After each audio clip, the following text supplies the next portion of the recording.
ఏపీలో 19 మంది ఐఏఎస్లను ప్రభుత్వం బదిలీ చేసింది. అటవీ శాఖ స్పెషల్ సీఎస్గా అనంతరాము, రెవెన్యూ శాఖ స్పెషల్ సీఎస్గా సిసోడియా, భూపరిపాలన చీఫ్ కమిషనర్గా జి జయలక్ష్మి, రవాణా శాఖ ప్రిన్సిపల్ సెక్రటరీగా కాంతిలాల్ దండే, మౌలిక సదుపాయాల సంస్థ సెక్రటరీగా సురేష్ కుమార్, పరిశ్రమల శాఖ కార్యదర్శిగా యువరాజ్, మైనార్టీ శాఖ సెక్రటరీగా హర్షవర్ధన్, బీసీ సంక్షేమ శాఖ కార్యదర్శి భాస్కర, సాంఘిక సంక్షేమ శాఖ సెక్రటరీగా కన్నబాబు, టూరిజం సాంస్కృతిక శాఖ కార్యదర్శిగా వినయ్ చంద్, క్రీడల యువజన శాఖ కార్యదర్శి వివేక్ యాదవ్, మహిళా శిశు సంక్షేమ శాఖ కార్యదర్శిగా సూర్యకుమార్, పరిశ్రమల శాఖ డైరెక్టర్గా శ్రీ శ్రీధర్, ఆర్థిక శాఖ అడిషనల్ సెక్రటరీగా నివాస్, స్కూల్ ఎడ్యుకేషన్ డైరెక్టర్గా విజయ రామారావు, ఐఎన్పిఆర్ డైరెక్టర్గా హిమాంశు శుక్లా, వ్యవసాయ శాఖ డైరెక్టర్గా ఢిల్లీ రావును బదిలీ చేస్తూ రాష్ట్ర సీఎస్ ఉత్తర్వులను జారీ చేసింది.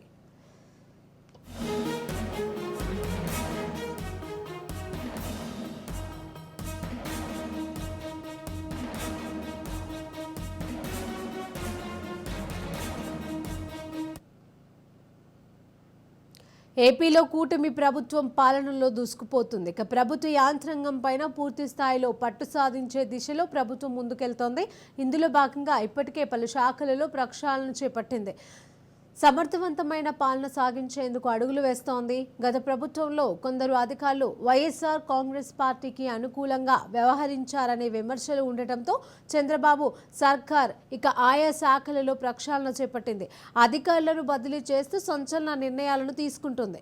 తాజాగా 19 మంది ఐఏఎస్ అధికారులను ప్రభుత్వం బదిలీ చేసింది.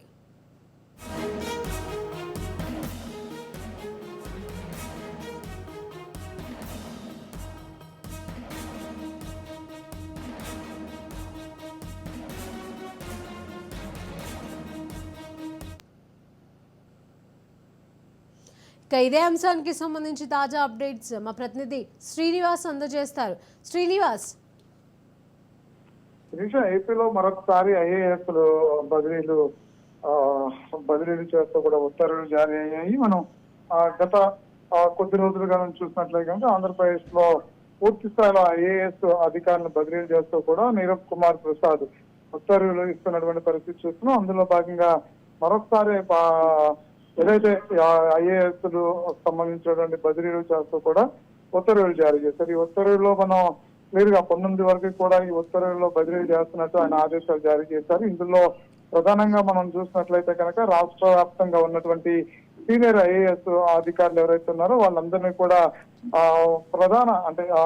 ప్రస్తుతం ఉన్నటువంటి ఏదైతే వాళ్ళు ఉన్నటువంటి విధులు నిర్వహిస్తున్నారో ఆ స్థానం నుంచి ప్రస్తుతం అనుకూలమైనటువంటి ప్రాంతాలు అంటే వాళ్ళ సేవలు ఎక్కడైతే అవసరం అవుతుంటాయో అక్కడ వాళ్ళని నియమిస్తూ కూడా కొద్దిసేపటి కింద ఆదేశాలు జారీ చేయడం జరిగింది. మనం చూసినట్లయితే కనుక అనంతరాము ఐఏఎస్ 1990 బ్యాచ్ చెందినటువంటి ఐఏఎస్ అధికారి, ఇతని special chief secretary to government BC welfare లో పనిచేస్తున్నారు. అయితే ఆయన డిపార్ట్మెంట్ తీసుకొచ్చి ట్రాన్స్ఫర్ చేస్తూ కూడా పోస్ట్ మరొకసారి special chief secretary to government environment, forest, దీనికి సంబంధించి టెక్నాలజీకి సంబంధించినటువంటి ఆ డిపార్ట్మెంట్ కూడా ఆయన ఐఏఎస్ బదిలీ చేయడం జరిగింది. మరో పక్కన చూస్తే కనుక శ్రీరామ్ ప్రకాష్, అదేవిధంగా చూస్తే జయలక్ష్మి కావచ్చు, అదేవిధంగా కాంతిలాల్ దండే, ఈయన ప్రస్తుతం గుంటూరుకి సంబంధించిన కలెక్టర్ గా పనిచేస్తారు. అయితే ప్రిన్సిపల్ సెక్రటరీ టు గవర్నమెంట్